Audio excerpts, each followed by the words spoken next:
Bonsoir à tous, bonsoir à toutes, bienvenue dans NCI Sport. Très heureuse de vous retrouver. Eh bien oui, ça y est, on s'installe bel et bien tous les lundis soirs sur NCI pour parler de l'essentiel de l'actualité sportive. Alors, avant d'ouvrir les hostilités, je tenais à vous présenter au nom de toute l'équipe de NCI Sport nos vœux les meilleurs pour cette nouvelle année 2023. Qu'elle soit remplie de santé, de bonheur et puis qu'elle vous permette d'accroître aussi votre passion pour le sport puisque c'est ce qui nous réunit ici ce soir. Allez, on a 1 heure à passer ensemble avec un programme très chargé. On va le découvrir tout de suite dans le sommaire. Au sommaire de ce premier NCI Sport de 2023, à quelques jours du début du championnat d'Afrique des Nations, comment les éléphants se préparent-ils? Nous avons passé du temps à Yamoussoukro en compagnie de Aïdara Souelio et ses joueurs. Reportage exclusif. La Ligue 1 Lonassi est en pause. Ça tombe bien, NCI Sport fait le bilan de la première partie du championnat. Alors que les obsèques de Pelé ont démarré au Brésil, en Côte d'Ivoire, Yeo Martial et Ahmed Ouattara racontent le roi. La signature de Fofana d'Atro à Chelsea, la mauvaise passe de Kolo Touré à Wigan, le stage des sélections de basketball, toutes les infos sont également dans cette émission.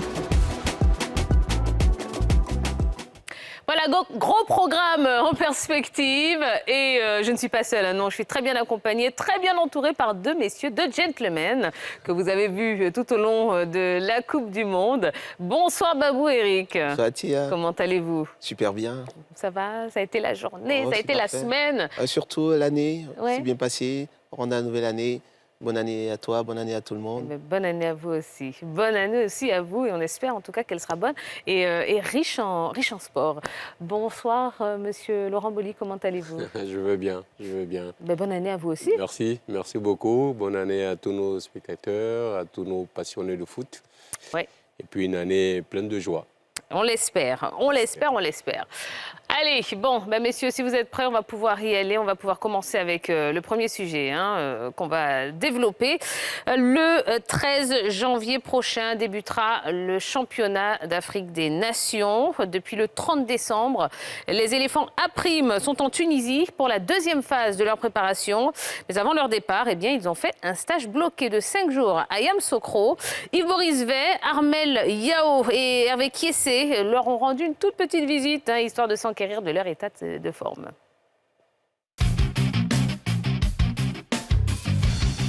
Bonsoir à tous et à toutes. Bienvenue à Yamoussoukro. C'est au pied de la basilique que les éléphants A' se sont installés depuis le 24 décembre pour entamer la première phase de leur préparation avant de rejoindre la Tunisie où ils termineront leur stage pour le CHAN 2022 prévu du 13 janvier au 4 février en Algérie. NCI Sport rend visite à Aïdara Souelio et ses poulets pour s'enquérir de l'état de forme du groupe.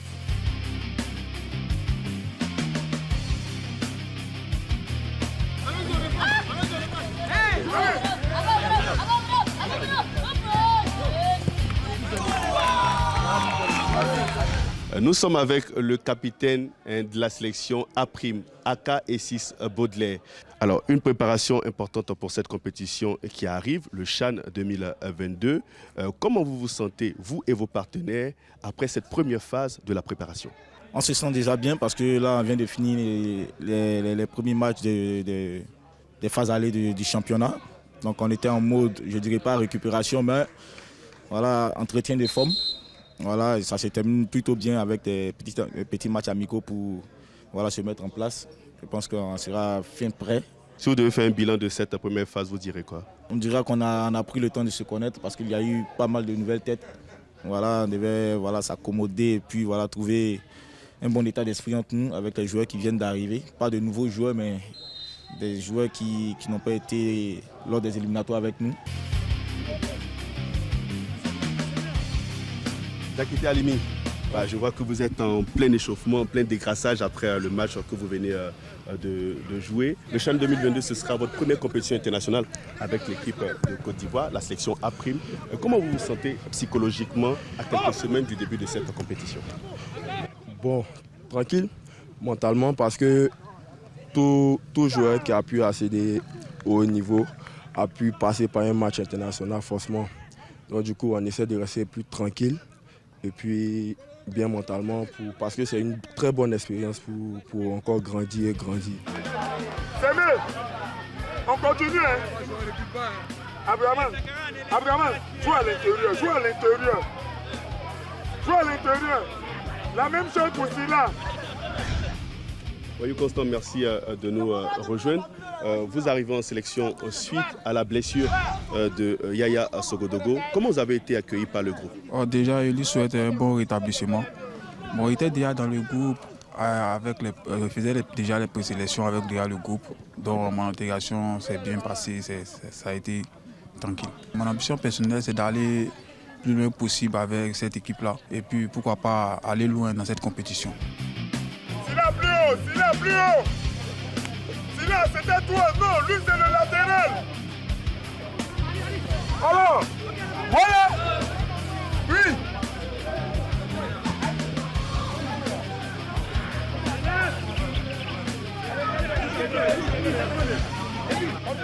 Il est mal, voilà, garde-le. Voilà.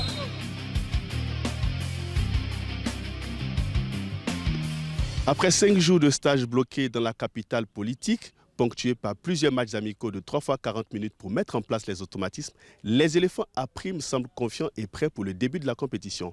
Mais avant, dans la nuit du 30 au 31 décembre, ils vont s'envoler pour la Tunisie pour entamer la seconde phase de leur préparation.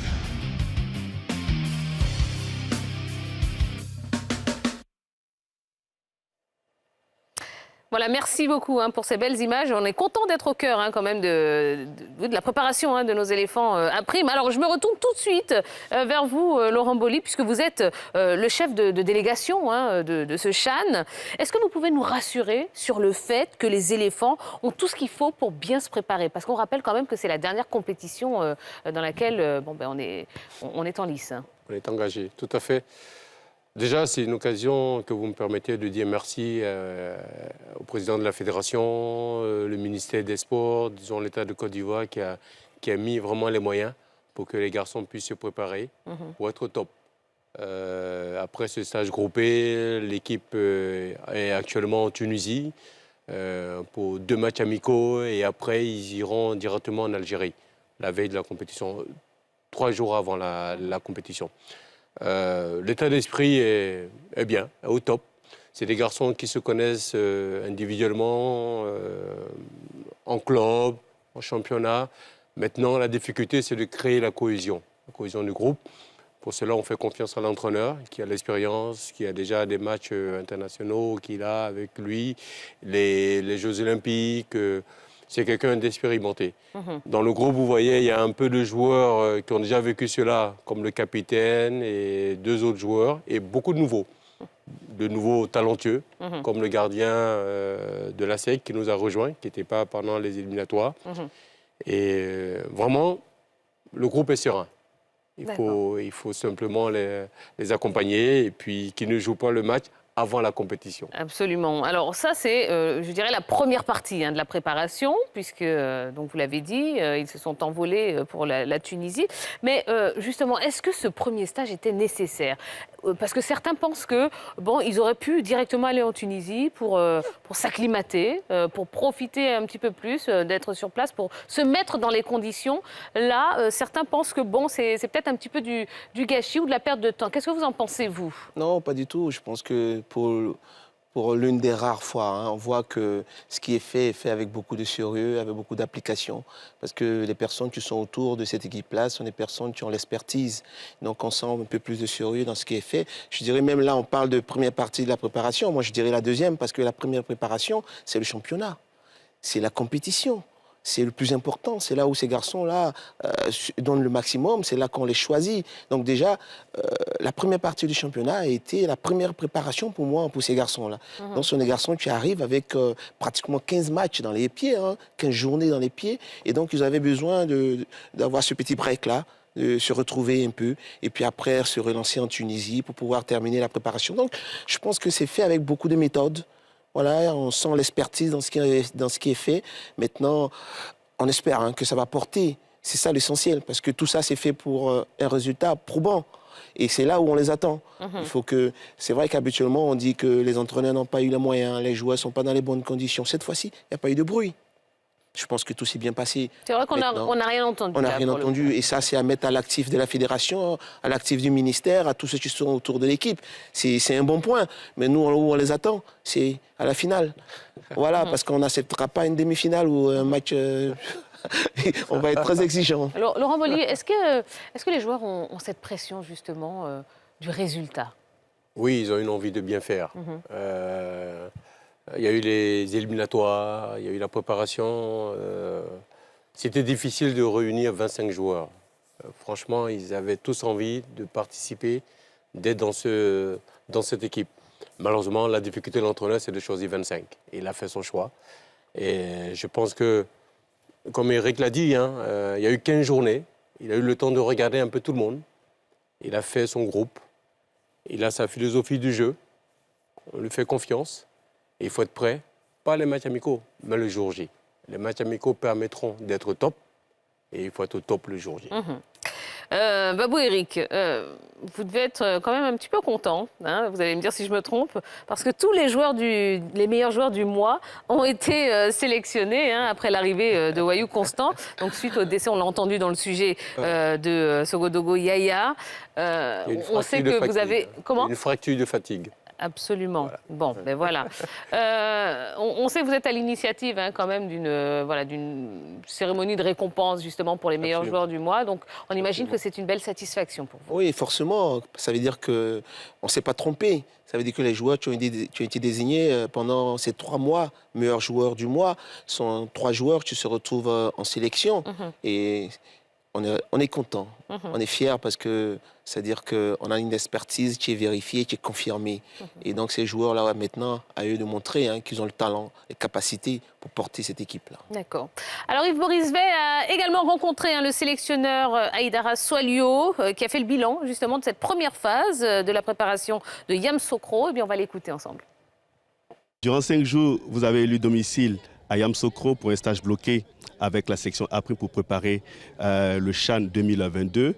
Mais avant de parler en tant que tel de cette préparation, comment vous avez passé la Noël avec vos poulets? Bien, je pense que c'est peut-être les joueurs qui sont en manque un peu de fête.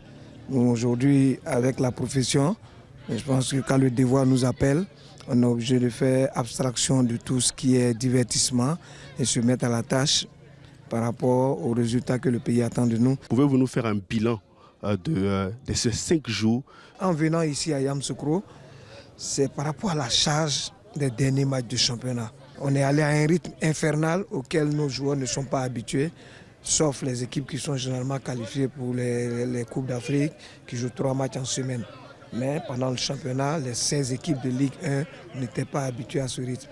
Et il fallait vraiment les amener hors d'Abidjan, les mettre dans un cadre où ils vont se décharger complètement, mais tout en faisant de l'entretien et les amener en Tunisie pour la dernière phase de préparation. Sur quel aspect vous avez travaillé avec vos garçons durant ce stage bloqué? C'est tactico-technique. Aujourd'hui, c'est ce que je disais, avec 15 matchs de championnat, c'est le plus gros atout que nous, entraîneurs, nous pouvons avoir. Et là, vous me donnez l'occasion là de dire merci à tous les entraîneurs des équipes de Ligue 1, 2, D3 et Première Division. Vous me donnez l'occasion là de les féliciter pour le boulot et les encourager pour la suite du championnat. Mais je dis que le boulot qu'ils ont abattu en club, c'est en amont ce que je devais faire pour aller à ce championnat d'Afrique des Nations. Coach, est-ce qu'il y aura un changement au niveau de la hiérarchie des gardiens dans la mesure où Folly, qui était votre gardien titulaire lors des éliminatoires, a perdu sa place en club? Moi, je ne peux pas prendre la latitude de décider seul de la présence de Folly ou pas. Il y a un préparateur de gardiens de but qui s'en occupe, qui a suivi pratiquement tous les gardiens. On a discuté longuement avant d'arriver à prendre cette décision-là. Et je pense qu'il est arrivé à me convaincre avec ses arguments. Vous comprenez? Donc je ne crois pas que ça puisse poser problème. La prochaine destination, c'est la Tunisie. Pour la seconde phase de cette préparation, c'est quoi le programme qui a été défini? Le 3 janvier, nous avons notre premier match de préparation contre la Libye. La Libye qui était prévu, le match qui était prévu pour le 7, on l'a ramené au 3 parce qu'on a la Mauritanie qu'on va jouer le 9. Et ces sélections-là, vous les connaissez, vous les avez déjà analysées? Non, aucune analyse, mais je pense que c'est le football africain. On connaît un peu comment ça se passe au Maghreb. On a un peu d'idées de la zone du Sénégal avec la Zambie, la Gambie et autres. On sait comment ça fonctionne dans cette zone-là. Donc, c'est des gens que nous allons pratiquer, mais tout en essayant de faire quoi? De leur imposer notre façon de jouer. Coach, merci et bonne chance pour cette compétition. Je vous en prie. Voilà, alors le sélectionneur, Aïdara Soualiou, a dit beaucoup de choses, on va essayer de les passer en revue. Il a indiqué avoir travaillé sur la tactique, mais également sur le mental avec les joueurs. Est-ce que c'est suffisant quand on va dans ce genre de compétition, Laurent Boli? C'est très important. C'est important, mais est-ce que c'est suffisant? Ça ne suffit pas. Ah. Il faut avoir la cohésion du groupe, et ça, les stages comme ça le permettent de créer un état d'esprit. La cohésion, se retrouver, avoir ses automatismes. C'est la difficulté de l'entraîneur. Quand il y a des joueurs qui viennent un peu de clubs divers, il faut qu'il y ait tout de suite cette cohésion du groupe. Les stages, les matchs amicaux vont le permettre. Après, l'état d'esprit, la gagne, parce qu'on part pour gagner. On part pour rencontrer des adversaires qui sont aussi au top. Ben, des fois, ça se joue sur des petits détails. L'envie, la concentration pendant 90 minutes. C'est difficile d'être concentré 90 minutes. Il y a certaines personnes qui pensent que le match va se jouer 20-30 minutes. C'est un état d'esprit qu'il faut entretenir, il faut le communiquer avec ses joueurs. Voilà, c'est très important. Alors, un état d'esprit qui pourrait être mis à mal avec un fait, puisqu'il a sélectionné comme gardien Diakité Halimi et Foli Charles, qui évoluent tous deux à la SEC. Cependant, il n'a pas défini la hiérarchie. Il dit attendre la veille du premier match pour dire quel gardien sera titulaire. Déjà, est-ce que vous comprenez sa démarche? Est-ce qu'on ne doit pas craindre que ça mette un petit peu en difficulté les deux gardiens pour cette préparation? Non, je veux vous amener à être très sereine, pour ne pas dire à tous les Ivoiriens d'être sereins. Parce que quand vous confiez des responsabilités à des personnes, il faut qu'ils les assument. C'est le cas de Chaliou. Chaliou l'a dit, il travaille avec un entraîneur de gardien. Le poste de gardien, c'est un poste un peu spécifique, c'est un peu particulier. C'est pour ça qu'il a un entraîneur. Les gardiens, ils ont le entraîneur à eux. Et donc, l'entraîneur principal compose, il écoute, il travaille avec cet entraîneur-là. Tu lui dis exactement ce qui est bon. Donc, il a dit lui-même, il a écouté l'entraîneur des gardiens pour prendre sa décision. Donc, je pense qu'ils savent ce qu'ils font. En tout cas, moi, quand j'estime qu'il faut savoir responsabiliser les gens et puis les laisser faire et puis les laisser travailler. Donc, je pense qu'il sait ce qu'il fait. Tout à l'heure, vous avez dit, qu'est-ce qu'il faut? Je pense que ce qu'il faut à nos sélections, c'est le mental. Le talent, la Côte d'Ivoire regorge de talent. Partout, à tous les niveaux, vous aurez des joueurs de grands talents. Ce qui nous manque, et ce qui nous manque en A prime, comme en cadet, tout ce que vous voulez, c'est le mental. Et c'est là où ces garçons-là doivent montrer qu'ils ont du mental, ils ont quelque chose de particulier pour aller très loin. D'accord. Alors les éléphants vont affronter la Libye et la Mauritanie en match amicaux. Quand on sait qu'on doit affronter la République démocratique du Congo, le Sénégal et l'Ouganda, est-ce que vous pensez que ces deux nations, donc la Libye et la Mauritanie, sont de bons sparring partners? Oui, quand on part dans ce genre de compétition, on cherche des matchs de haut niveau. Des matchs qui changent de matchs de championnat qu'on a l'habitude de... Non. Aujourd'hui, il n'y a pas beaucoup d'équipes qui sont disponibles, d'abord de 1. Et pour nous, la Mauritanie fait partie des fédérations qui sont vraiment en nette progression. Après, il y a la Libye, qui a l'habitude de compétir, qui sont aussi en compétition avec nous. Pour nous, c'est des matchs importants. Mais je voudrais revenir sur le cas des gardiens de but. L'entraîneur tout à l'heure a dit qu'il a sa petite idée un peu derrière la tête. Mais la préparation, le stage, va soit le confirmer, ou soit... oui, mais il attend quand même la veille du premier match pour mettre les choses au clair et à plat. Donc. Mais c'est comme tous les joueurs qu'il a recrutés. Certains vont lui donner raison, d'autres vont confirmer, ou il va découvrir de nouveaux talents. Voilà. Et ces matchs-là vont lui permettre d'être confirmés, d'être rassurés. Voilà, c'est vraiment très important. L'arrivée de Folly, par exemple, c'est ce garçon qui nous a permis de nous qualifier. Il a cette expérience que le jeune Lamine ne l'a pas. Même si Lamine démarre, mais en cas de stress, de mauvaise appréciation, on a quelqu'un déjà un peu plus confirmé. Donc l'entraîneur est un peu plus rassuré. Ok, rapidement Laurent, quels sont les objectifs de nos éléphants c'est d'aller le plus loin possible. Vraiment, mais vous n'avez pas fixé d'objectif minimum? Alors au départ, c'est de sortir de ces poules. Ok. Une fois qu'on sort de là, après, on monte en puissance. On ne va pas dire toutes les équipes voudraient gagner la compétition.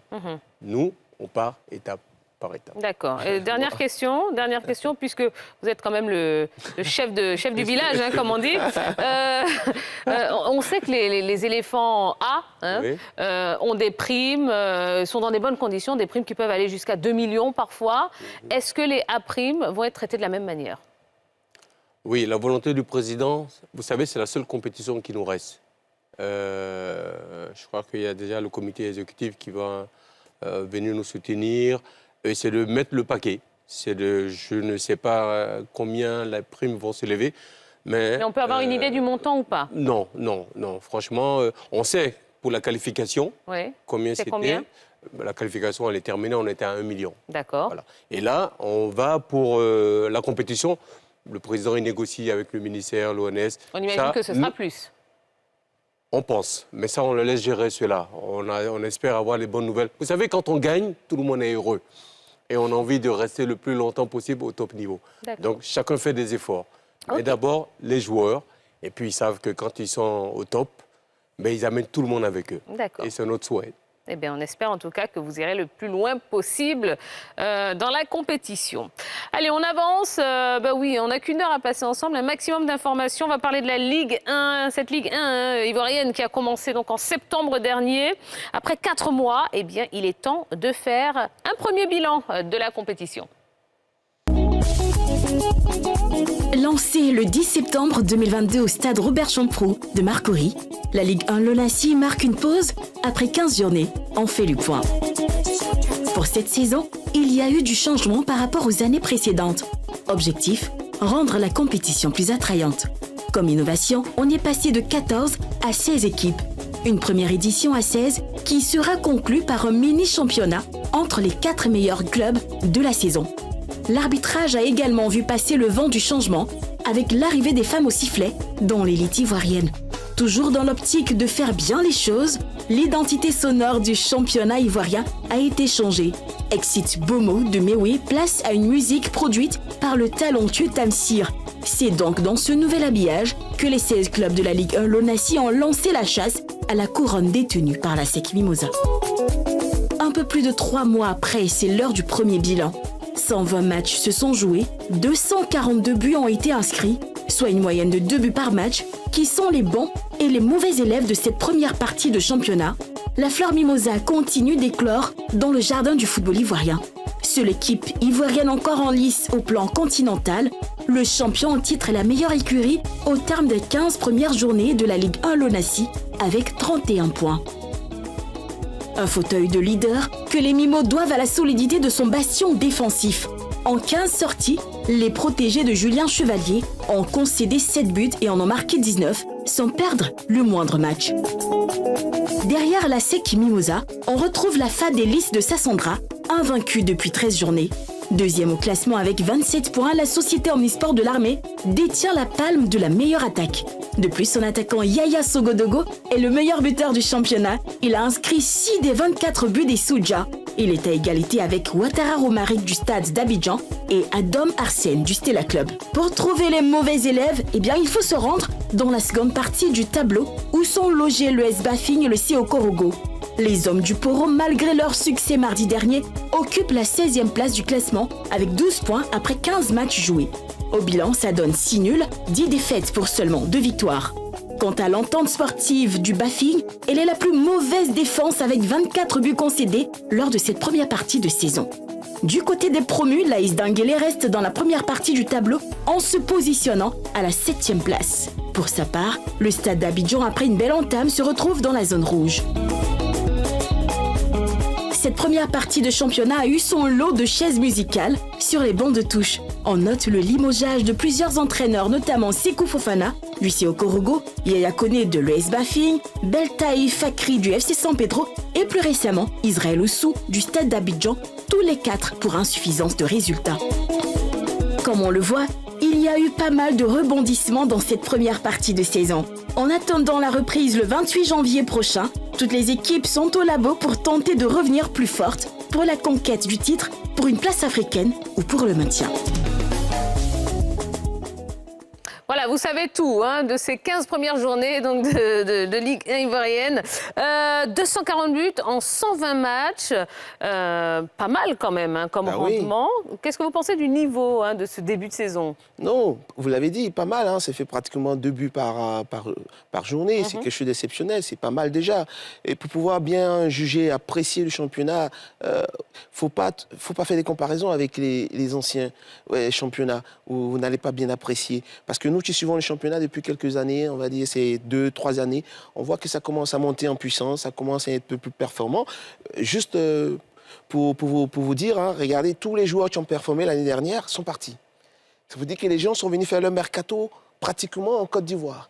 Ça veut dire qu'il y a des joueurs de qualité. Ça veut dire que le championnat commence à monter et puis il y a des très beaux matchs. Alors justement, merci pour cette belle passe en profondeur, monsieur Bafou Eric.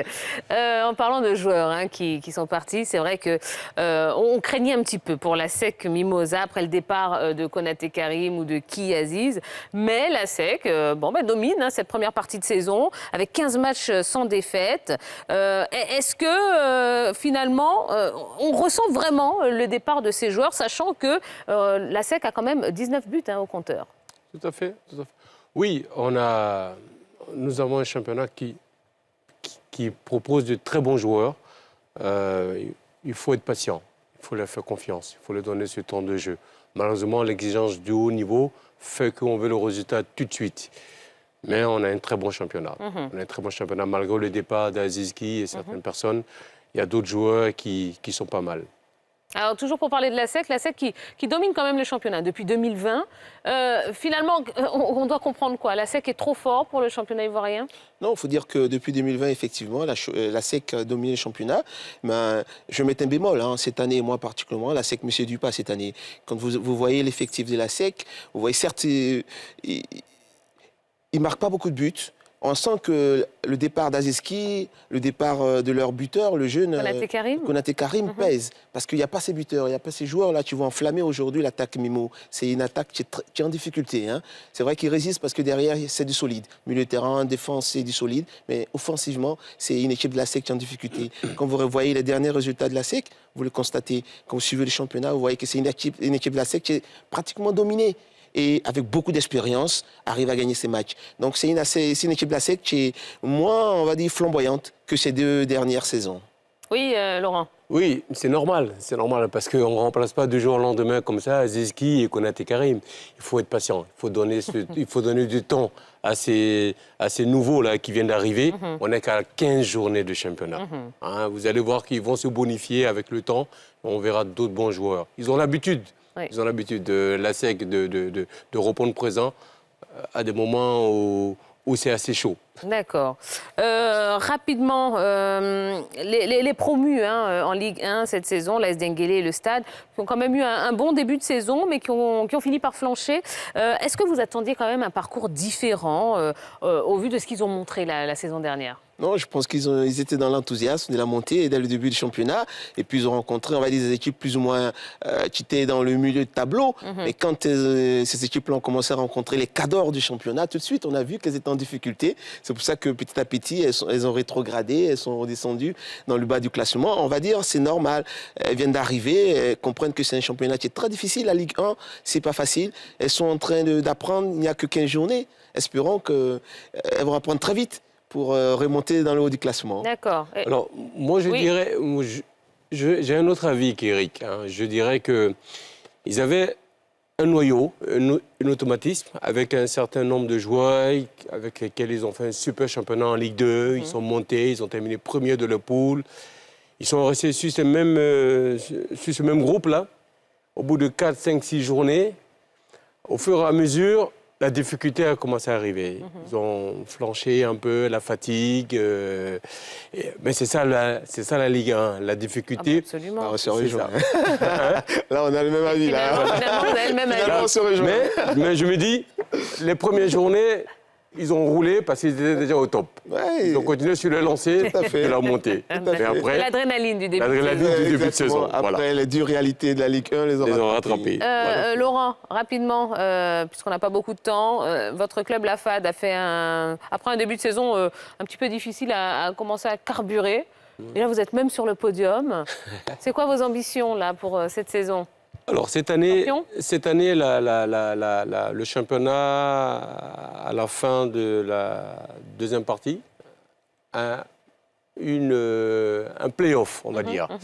Les 4 premiers. Nous, on souhaiterait dans les 4 premiers. Et puis après, on verra.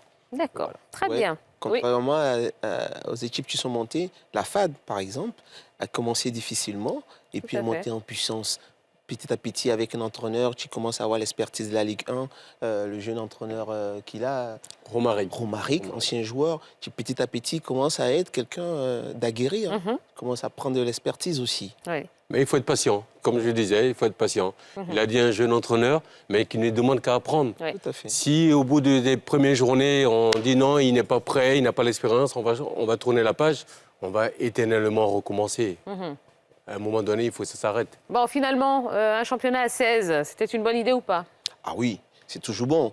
Ça donne plus de matchs, ça donne de la compétition. Quand vous voyez aujourd'hui ces joueurs-là, ils vont aller à la CHAN. Ils ont 15 journées dans les jambes. Ils auraient pu, si c'était moi, ils allaient avoir quoi, 10, 12 journées. Donc c'est aussi une préparation. Donc c'est toujours bon. On espère que ce sera peut-être même 18. Moi, je pense que le championnat ivoirien peut se jouer à 18. Ah. Je le souhaite en tout cas. Ah. Alors moi, vu la première journée, je souhaiterais des matchs un peu plus à l'extérieur. Hein, on va espérer que nos stades de Boaké, nos stades de San Pedro, nos stades de Yamoussoukro, voilà, puissent ouvrir pour que les spectateurs de l'extérieur puissent voir ces joueurs-là. Et parce que quand on joue au Champrou et lorsqu'on sort, vous voyez, les joueurs, des fois, ils ont un peu de mal. Hein, il faut aller voir ailleurs. Et c'est tout le mal que je le souhaite pour la deuxième partie du championnat. D'accord. Voilà ce qu'on pouvait vous dire donc, concernant cette Ligue 1 ivoirienne. Allez, on va marquer une toute petite pause. On se retrouve dans quelques instants. On parlera du transfert d'Atro Fofana à Chelsea. On va tout vous expliquer. Et puis voilà, donc un beau programme pour vous accompagner jusqu'à 21h30. À tout de suite. Vous êtes dans NCI Sport, merci d'être avec nous, merci d'être aussi nombreux à nous suivre. On vous rappelle qu'on sera là tous les lundis soirs de 20h30 à 21h pour analyser l'essentiel de l'actualité sportive de la semaine. Et ce soir, nous avons Babou Eric et Laurent Boli pour bavarder un petit peu avec nous et un maximum d'informations à vous proposer. Alors c'est vrai que pendant que certains étaient en congé de fin d'année, sachez mesdames et messieurs qu'il s'est passé plein de choses sur la planète sport. Espérance, Jackalé et Moon vous font le point dans NCI Sport News. L'Inde veut organiser les Jeux Olympiques de 2036. Basketball, série de stages des sélections. Offrir une large base de travail aux head coach des sélections nationales, tel est l'objectif de la série de stages de sélection jeunes et seniors organisée par la Fédération ivoirienne de basketball. Ces stages concernent 26 athlètes issus de 8 clubs de N1 hommes et 28 joueuses de N1 dames issues de 6 clubs. Ce regroupement entre dans le cadre de la mise sur pied des équipes nationales A et A', hommes et dames. Les débuts difficiles de Kolo Touré. Fin novembre 2022, Kolo Touré a été nommé à la tête de l'encadrement technique de Wigan Athletic Football Club après avoir été adjoint de Brendan Rodgers au Celtic de Glasgow, puis Leicester City. Mais les premiers pas de l'Ivoirien en tant qu'entraîneur principal sont difficiles. Après les 4 premiers matchs, son équipe affichait un bilan de 3 défaites et un nul. Ce lundi, Wigan s'est encore lourdement incliné face à Hull City, 4-1. Dernier de Championship après 26 journées, Kolo Touré et les Letics sont en danger. Espérant que le technicien ivoirien arrive à redresser la barre. Cristiano Ronaldo, désormais coéquipier de Ghislain Conan. Le club saoudien Al Nassr a frappé le gros coup de la fin d'année 2022. Cristiano Ronaldo a signé le vendredi 30 décembre un contrat jusqu'à juin 2025. À 37 ans, le quintuple Ballon d'Or va toucher environ 130 milliards de francs CFA pour une période de 2 ans et demi. Cristiano Ronaldo sera présenté ce mardi aux supporters du club saoudien. Datro Fofana dans les pas de Didier Drogba. Chelsea a annoncé il y a quelques jours avoir trouvé un accord avec Molde, club de D1 norvégienne, au sujet du transfert de David Datro Fofana. Le jeune buteur âgé de 20 ans a signé officiellement ce 1er janvier 2023. Avec 15 buts et 5 passes décisives en 24 matchs de ce championnat, l'international ivoirien a mené Molde vers le titre en 2022. Cette saison, il a marqué 2 buts en 169 minutes de jeu en Ligue Europa, soit une moyenne d'1 but par match. Dans un secteur offensif bien garni à Chelsea, avec Kai Havertz et Pierre-Emerick Aubameyang, l'international ivoirien devra tout de même passer un nouveau cap pour espérer se faire une place. Et justement, concernant donc le transfert de Datro Fofana, il se passe beaucoup de choses autour de ce transfert. On est là pour vous donner un maximum d'informations. Alors, avant de parler de toute cette affaire, messieurs, à votre avis, qu'est-ce qui intéresse les dirigeants de Chelsea dans le profil de Fofana Datro? C'est un joueur qui a beaucoup de percussions. Et puis, il a marqué quand même beaucoup de buts ces derniers temps avec son équipe. Et puis, prendre énormément de risques dans la surface de réparation. C'est un joueur qui a de la créativité. Et donc, tout ça peut militer en sa faveur. Il peut apporter cette fraîcheur là, à cette équipe de Chelsea aussi. Donc, je pense que c'est un très bon jeune. En tout cas, pour nous, c'est que du bonheur de retrouver notre joueur dans une équipe aussi performante. En griffe, comme Chelsea, c'est une grosse écurie. Et donc pour lui, il va prendre de la bouteille, il va grandir et puis apporter cela à l'équipe nationale. Datro Fofana qui est également passé par la FAD, Laurent. Tout à fait. Qu'est-ce que vous pensez de sa progression? On est très contents. Déjà, c'est un joueur talentueux. On était vraiment contents de l'avoir parmi nous, mais on savait qu'il allait énormément progresser. Et on est heureux pour lui. On lui souhaite beaucoup de courage. S'il garde la tête sur les épaules, c'est un garçon qui peut aller très loin. Eric l'a dit, c'est un joueur qui a une percussion, qui est sans arrêt dans la provocation, dans les dribbles. Il est puissant, rapide. Il alterne l'adresse devant le but. Il peut jouer sur le côté ou comme en pointe. C'est vraiment un joueur d'avenir. C'est un joueur d'avenir. Je comprends pourquoi Chelsea est allé chercher un garçon comme ça. Et qui a misé, parce qu'on annonce quand même un montant évalué entre 5 et 7 milliards de francs CFA pour le transfert. Donc on imagine qu'ils ont fait une bonne affaire. Oui. C'est un très bon joueur. Et c'est l'occasion que vous me donnez, qui vient de notre championnat. Voilà, exactement. J'ai cru qu'il allait dire qu'il vient de la FAD, c'est pour ça. Non, mais c'est vrai, ce qu'on dit. Il vient de notre championnat, voilà. Oui, il absolument. est passé par là, il a 1 an, juste 1 année, ça suffit. Oui. Il a été découvert, il est parti à l'étranger, chapeau. Bon, on aurait aimé le garder plus longtemps, mais on a pensé à l'évolution de ce garçon, voilà. Alors justement, depuis l'annonce de ce transfert, son club formateur, qui est Abidjan City, a émis une réserve. Il a demandé dans un communiqué que la FIFA ne valide pas la transaction. Alors on devait recevoir sur le plateau Nemarco pour nous donner un petit peu plus d'informations. Bon, malheureusement, il a pas souhaité être là dans la mesure où l'affaire est devant les juridictions. Donc il a préféré ne pas se prononcer pour l'instant. Donc on espère qu'on le recevra ultérieurement. Laurent, comme il est passé par la FAD, dites-nous, est-ce que déjà le club a une part de responsabilité dans cette affaire? Bon, je veux dire, franchement, on va parler de l'aspect sportif. Je souhaiterais que Nemarco ou bien les agents du garçon trouvent un terrain d'entente, pense à l'intérêt de ce joueur. Et c'est la Côte d'Ivoire qui va en bénéficier énormément. Il suffit simplement de s'asseoir, de trouver un accord. Et puis, bon, voilà. Oui, mais est-ce que la FAD a une part de responsabilité, a quelque chose à voir dans cette affaire? Non, pas du tout. La FAD a découvert ce garçon en 3e division, lui a permis de se faire connaître au grand public, lui a donné la chance de jouer en 1re division. Et voilà qu'au bout de même pas 1 année complète, c'est une révélation.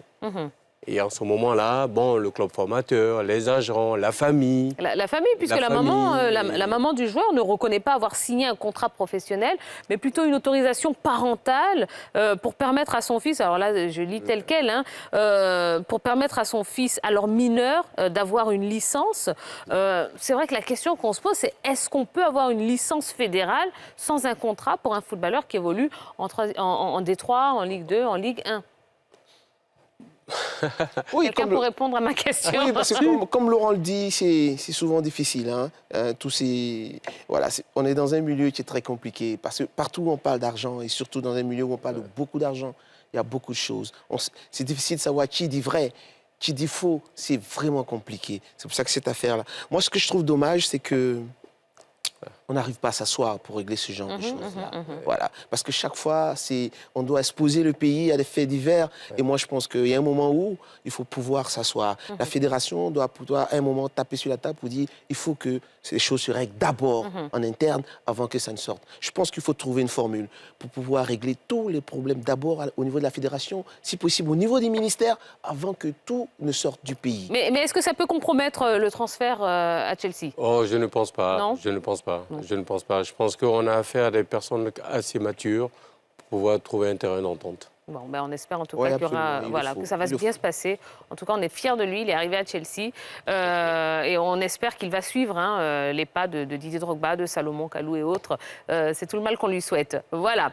Allez, messieurs, on court après le temps. Hein. On va avancer avec une note triste, oui, puisque ce jeudi 29 décembre, le monde du football apprenait la disparition du roi Pelé. 3 fois vainqueur de la Coupe du Monde, la star brésilienne s'est éteinte à l'âge de 82 ans, des suites d'un cancer du côlon. À l'annonce de son décès, les sportifs du monde entier lui ont rendu hommage et ceux de la Côte d'Ivoire ne sont pas en reste.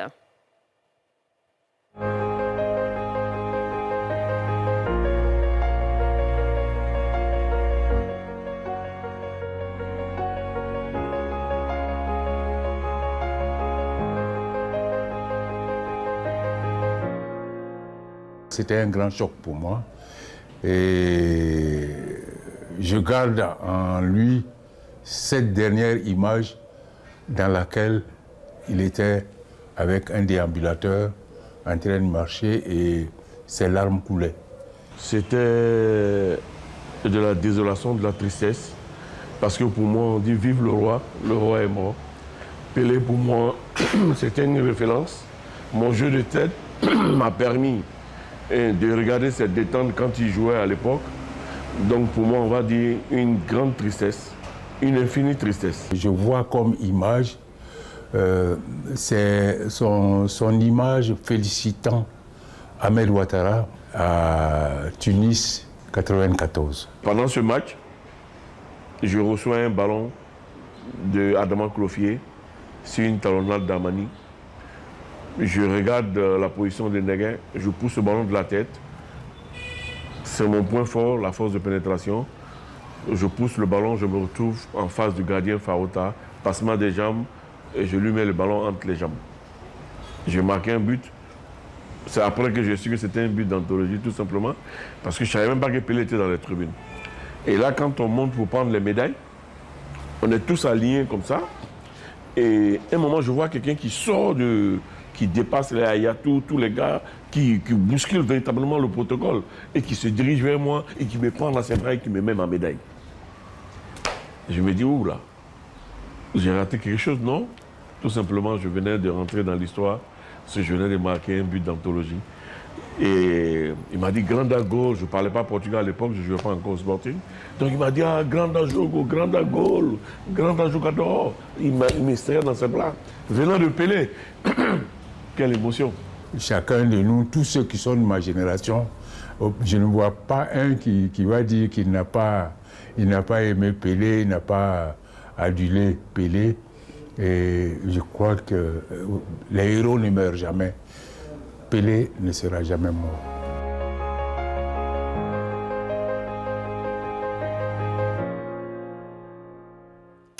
Messieurs, qu'est-ce que vous retenez de son immense carrière et de son immense talent ?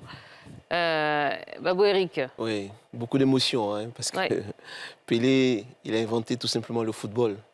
Voilà, nous, on est venu un peu après, mais on a tellement entendu parler de ce grand homme, on a vu des images, et ce qu'on a vu jusqu'à présent, je ne sais pas si on peut faire mieux, si un joueur a pu faire mieux. C'est pour ça que je dis qu'il a carrément tout inventé. Avant même que nous on arrive, on avait déjà tout vu, parce que Pelé avait déjà tout fait. Et c'est avec grande émotion qu'on a annoncé son décès. Il restera éternel, tout simplement. Pour vous, c'est lui le meilleur joueur de tous les temps? Oui. Il a tout fait avant tout le monde. Hein, et c'est pas moi qui le dis, c'est ces grands messieurs du football, Arsène Wenger, Joseph-Antoine Bell, tout le monde ne fait que chanter ses louanges. Vraiment, il nous a fait rêver. C'est lui qui nous a fait aimer le football quand on entendait Pelé. Moi, je retiens surtout quelque chose de lui. Il a dit en 58, il n'y avait pas de Noirs qui allaient à la Coupe du Monde. Il était le premier. Et sa réussite a fait qu'on a commencé à nous regarder, nous, les Noirs, différemment. Et ça, c'est grâce à Pelé. Vous savez, aujourd'hui, les Noirs pouvaient partir de l'Afrique pour aller jouer ailleurs parce qu'on pensait tout de suite à Pelé. Parce qu'il était le premier qui a ouvert les portes. C'est un grand monsieur. Et ce matin, Santos, le président de Santos, a dit le maillot, je ne le retire pas du club. Je le laisse toujours parce que c'était la volonté de Pelé. Il y aura d'autres Pelé. Vous voyez la grandeur de ce monsieur, c'est pour ça qu'il restera toujours le roi. Et on voit les images de ces funérailles qui ont commencé. Ouais, on voit le monde. Il y a deux choses qu'on peut retenir aussi de ce grand monsieur, c'est son humilité. Oui, vraiment son humilité. Vraiment. C'était Pelé, c'était le summum, c'était le meilleur joueur du monde, mais jamais de scandale, jamais un mot au-dessus de l'autre. C'est vraiment un homme tout humble. Et puis, je retiens quelque chose de formidable. Rappelez-vous cette action de jeu où il dribble le ballon et le gardien. À la fois. Certes, il ne marque pas le but, mais quelle action, quel talent, l'intelligence du joueur. C'est quelque chose de phénoménal. Alors, il y a oui, allez-y. Vous voyez, il reçoit le ballon d'or d'honneur. Et il lui dit en toute humilité, j'ai gagné 3 Coupes du Monde, mais je n'ai jamais reçu de ballon d'or. Et c'est mon premier ballon d'or. Il était tout ému. J'étais en pleurs. C'est énorme, c'est un grand homme. Ouais. C'est un grand homme. Au-delà du footballeur, c'est un grand homme. Alors, le président de la FIFA a proposé à tous les pays de donner son nom à un stade dans chaque pays. Qu'est-ce que vous pensez de cette initiative? On ne peut que adouber, on ne peut qu'être heureux, souhaiter que ça se fasse effectivement. Mais voilà, je pense qu'il le mérite grandement. En dehors de sa coupe Pelé, il y avait le talent du joueur.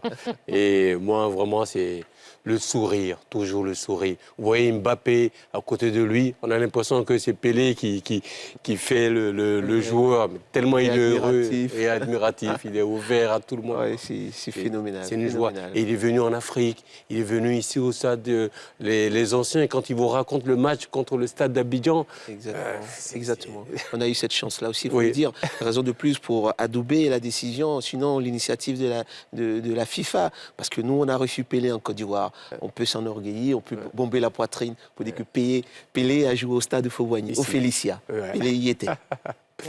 Eh oui. Mais en tout cas, c'est une grosse perte. Et je ne sais même pas si on doit dire Yako, si on doit dire condoléances, si on doit... parce qu'on voit ces images. Vous pouvez me dire Yako, puisqu'on m'appelle Romario, je suis un peu brésilien sur le bord. Non, qu'il repose en paix. Qu'il repose en paix. Absolument, qu'il repose en paix. Mais je veux dire, il incarnait tellement la joie de vivre, la simplicité que, bon, voilà. On va regarder les buts fantastiques de lui. Absolument. Bon, on aimerait avoir de très bonnes nouvelles pour terminer ce numéro de NCI Sport. Malheureusement, on va parler d'une autre mauvaise nouvelle. Ce sera juste après la pub, alors restez avec nous, à tout de suite. C'est le dernier set à jouer dans ce numéro de NCI Sport. Merci en tout cas de passer votre soirée en notre compagnie. Et je vous le disais il y a quelques instants, autre mauvaise nouvelle qui est tombée il y a quelques jours, autre disparition et pas des moindres dans le rugby ivoirien. C'est celle de l'ancien ailier du 15 de Côte d'Ivoire, Max Brito. Il est décédé le lundi 19 décembre dernier à l'âge de 54 ans. Max Brito, une véritable leçon de courage et d'humanité. Max Brito qui nous est raconté par son frère Patrick Brito. Straight again for Tufui to push the kick down on the blind side. Beautifully taken in by Max Brito. He's the left wing three-quarter for the Côte d'Ivoire. And he looks to be in considerable trouble, does Max Brito.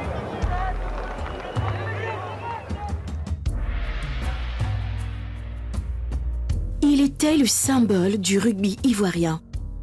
Mais il n'est plus. Max Brito est décédé à 54 ans après un long combat avec la maladie.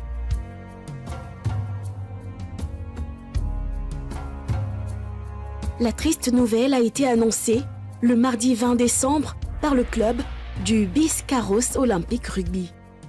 L'ancien ailier du 15 de Côte d'Ivoire a été accompagné avec dignité et sans souffrance dans son dernier voyage, indique le communiqué du club.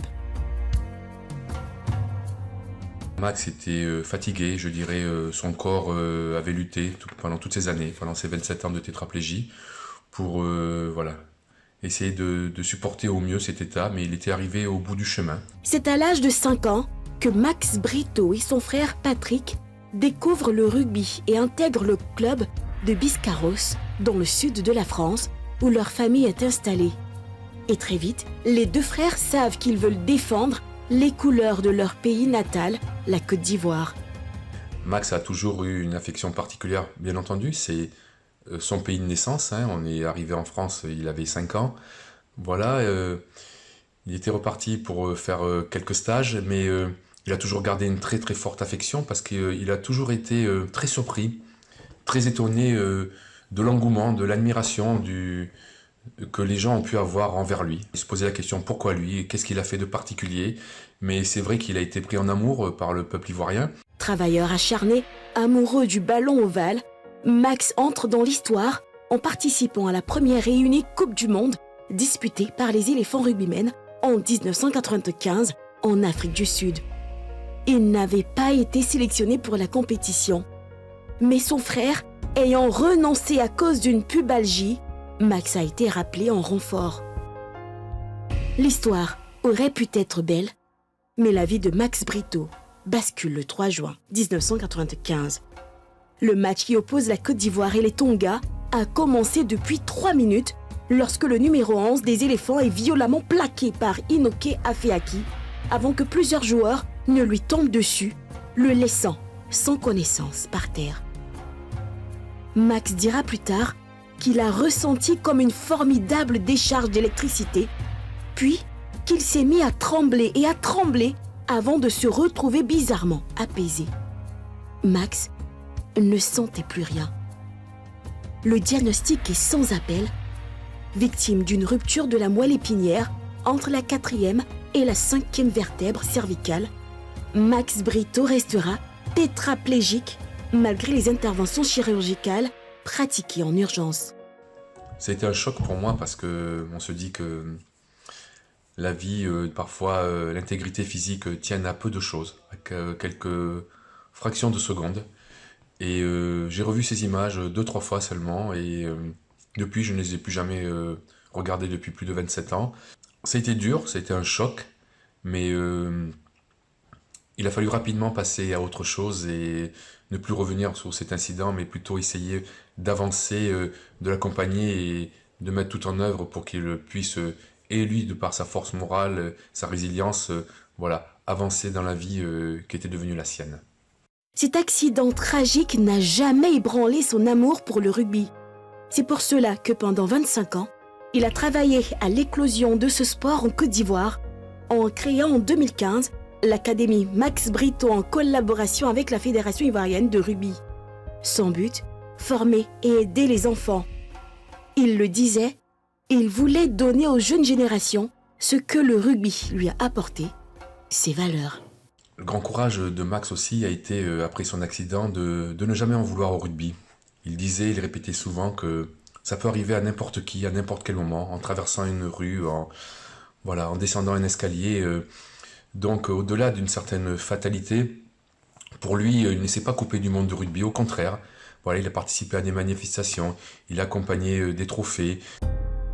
Max Brito laisse derrière lui une famille biologique et sportive, mais laisse surtout l'image d'un amoureux de la vie, d'un homme plein de joie qui a marqué à jamais le cœur de tous les Ivoiriens.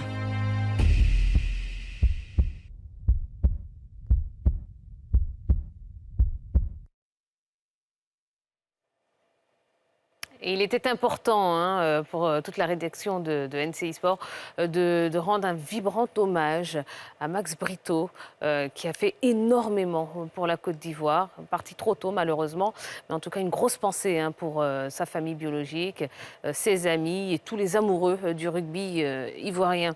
Alors messieurs, je vous sens extrêmement émus. Oui. Qu'est-ce que vous retenez de Max Brito? Un grand sportif. Un grand sportif qui a vécu vraiment de sa passion, que ce soit sur le terrain ou en dehors du terrain. On ne peut que lui tirer chapeau. Moi, je dis bravo, bravo le champion. Pour moi, c'était un grand champion. Ouais. Eric?